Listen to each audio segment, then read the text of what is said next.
ওহ, আমি কাল গেছিলাম তাদের বাড়িতে। ইস, আমি তাদের বাড়িতে গেছিলাম, গোটা গ্রামের মানুষ সেখানে জড়ো হয়েছিল।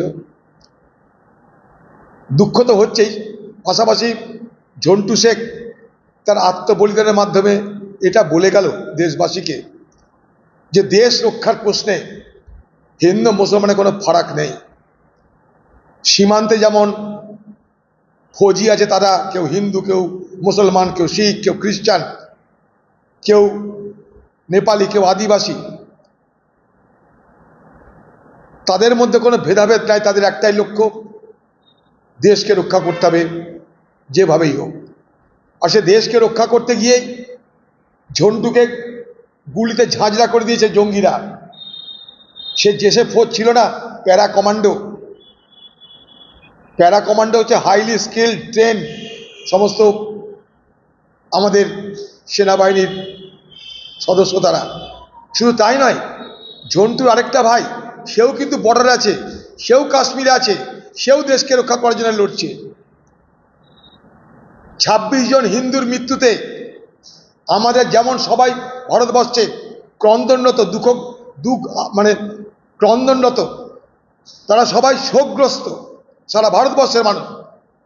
কিন্তু কখনোই আমরা এইটাকে বিভাজনের পথে ঠেলে নিয়ে যেতে পারি না। কালকে আমি চাপড়ায় বলে এসেছিলাম প্রোগ্রামে যে সেখানে নাজাকাত বলে একজন, যে আদিল শাহর মামা, যে টাট্টুবালাকে মেরে দিয়েছে জঙ্গিরা, তার মামা, সে বাঁচাচ্ছে বিজেপি নেতার বাচ্চাকে।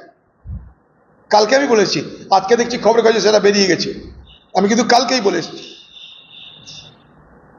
তাই স্বাভাবিকভাবেই ঝন্টুর, আলী শেখের শহীদত্ব সারা দেশবাসীর কাছে একটা নতুন বার্তা দিল বটে, যে দেশ রক্ষার প্রশ্নে আমাদের সকলকে এক থাকতে হবে। আমি তাদের পরিবারের সঙ্গে দেখা করেছি। তার মা, তার দুরবস্থার শেষ নাই, শুয়ে আছে। সাধারণ পরিবার, তার যে ওয়াইফ, তার সঙ্গে তার ছেলেকে দেখলাম, তার বাচ্চা মেয়েকে দেখলাম। গোটা গ্রাম ভেঙে পড়েছে সেখানটা, গোটা এলাকা ভেঙে পড়েছে। আজকে যে কি হবে ওখানটাই, সেটা ওখানকার মানুষই জানে। আজকে সেখানে হাজার হাজার মানুষের সমাগম হবে। আমি এখানে বসে বসে বলছি, যে আবেগ, যে ভালোবাসা ঝন্টু আলী শেখকে সামনে রেখে, তার শহীদত্বকে সামনে রেখে সেখানকার মানুষ গর্ব করছে, তা কিন্তু দৃষ্টান্তমূলক, এটা আমার মনে হয়েছে।